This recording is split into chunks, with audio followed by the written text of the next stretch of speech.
This is an all-new Times Drive and I'm Joel Pereira. Now we've been doing this show for a while and with age comes wisdom and perhaps the realization that we look at cars differently from how you look at cars. Which is why we decided to go out there, meet real people and figure out what they're looking for when they're buying an automobile. This week, meet Saurabh Arora. Mumbai-based Saurabh is a hard-charging executive who lives cricket and in a happy state of affairs, works for the Rajasthan Royals. Saurabh currently owns a Skoda Laura, but he's looking to upgrade to a car more befitting his young gun status. What he's looking for in a car is comfort, drivability and image. Well, I work with the Rajasthan Royals, the IPL team. I stay in Bombay for the last 25 years of my life. Well, my office is, it's a half an hour drive in the morning if I leave at around 8:30. So it's around 20 kilometers, 18 to 20 kilometers. But while coming back, it's a pain, with the peak hour traffic. I have two cars. So I drive the Skoda Fabia as well as the Skoda Laura.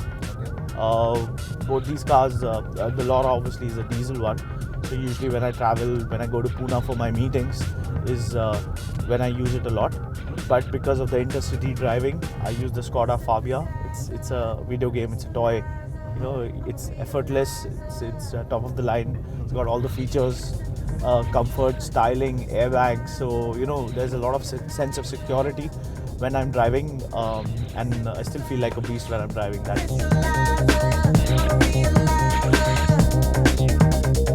Driving is something which is a stress buster for me, and I would not miss it for the world.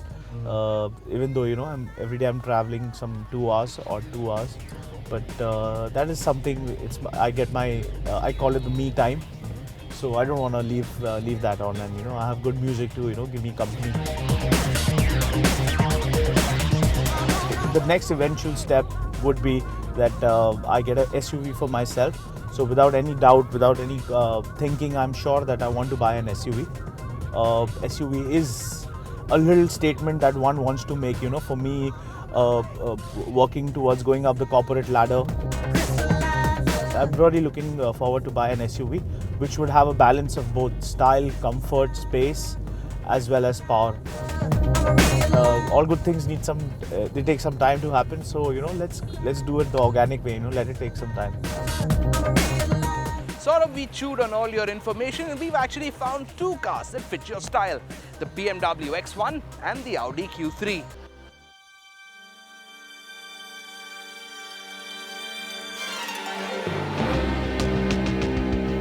This has been BMW's blockbuster car, and from where we are sitting, with good reason.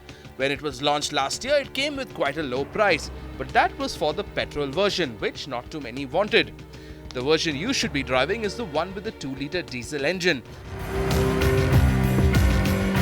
And since Saurabh does all the driving himself and even enjoys it in the city, this is the engine he should buy if he decides to go with the Beamer.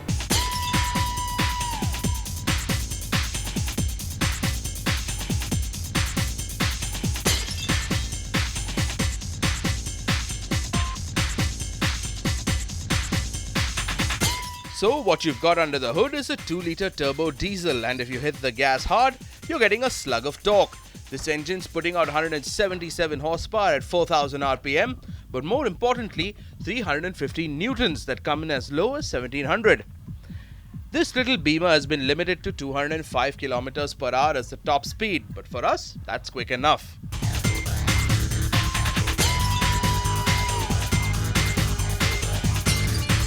Now, considering Saurabh's going to be driving himself, a bit of a warning. The steering feels far too heavy for a car that's been designed essentially to be tootled about in the city.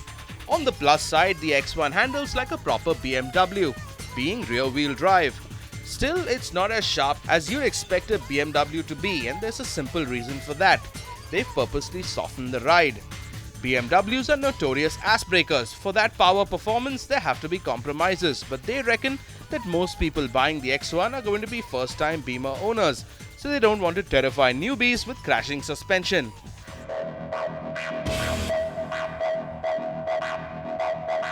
This is how we do.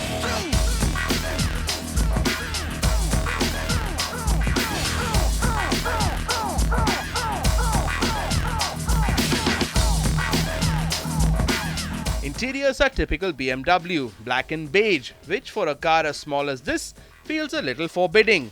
You also get the trademark BMW touches like the starter button, the glowing orange dials, and if you get the top end, iDrive, Bluetooth and the 8-speaker stereo. What is going to be a bit of an issue is the space, or specifically the lack of it. This is a proper 4-seater. This won't be a problem for Saurabh, but then if he's going to carry friends, he's going to fit only 3. The huge transmission tunnel makes sure of that. Which moves us to option number 2, the Audi Q3. Where the X1 looks a bit like a hatch or a station wagon on stilts, the Q3 essentially is a real miniature SUV.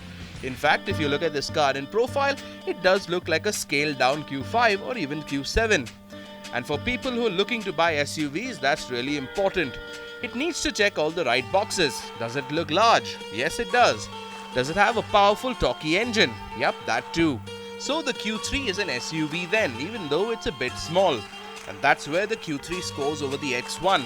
It looks larger than the BMW, there's a bit more ground clearance, and right from the Quattro badge on the grille, you can tell that this car fulfills another SUV need, all-wheel drive. The small size is a compromise, but it's working. Because you're getting a 2-litre diesel engine, which does sound small, but this pint-sized motor is putting out 174 bhp and quite a mammoth 387 newtons of torque. Now the thing is, when you're driving a German car, the implicit threat of the 4 rings or the 3-point star is that the car you're driving is fast. And this car fulfills that promise. Hit the gas and things start happening. You're off without any turbo lag, any transmission jumps, just smooth, clean power. If you do have an empty road in front of you and you keep your foot on the pedal, you'll be crossing 200 before you know it. And here's the best part. Now, because this is a 2-litre diesel, you get the great mileage that comes with it. We got about 13 in the city and went all the way up to 16 on the highway. 0 to 100 speed isn't that bad either. You're hitting 100 in about 8.6 seconds.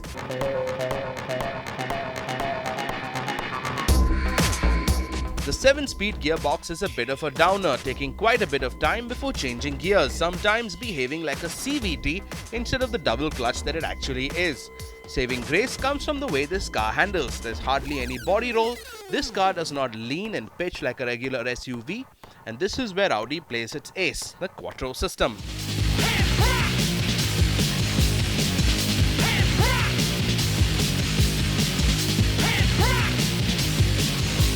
There is one flaw to great handling though. The Q3 isn't very comfortable to drive when roads are less than perfect. And besides a somewhat harsh ride, hit a corner, run straight into a pothole and you can feel the car slipping and sliding like a nervous teenager at prom. Another way with the way the Q3 is set up is the ultra light steering. It makes perfect sense when you're driving in the city, trying to parallel park.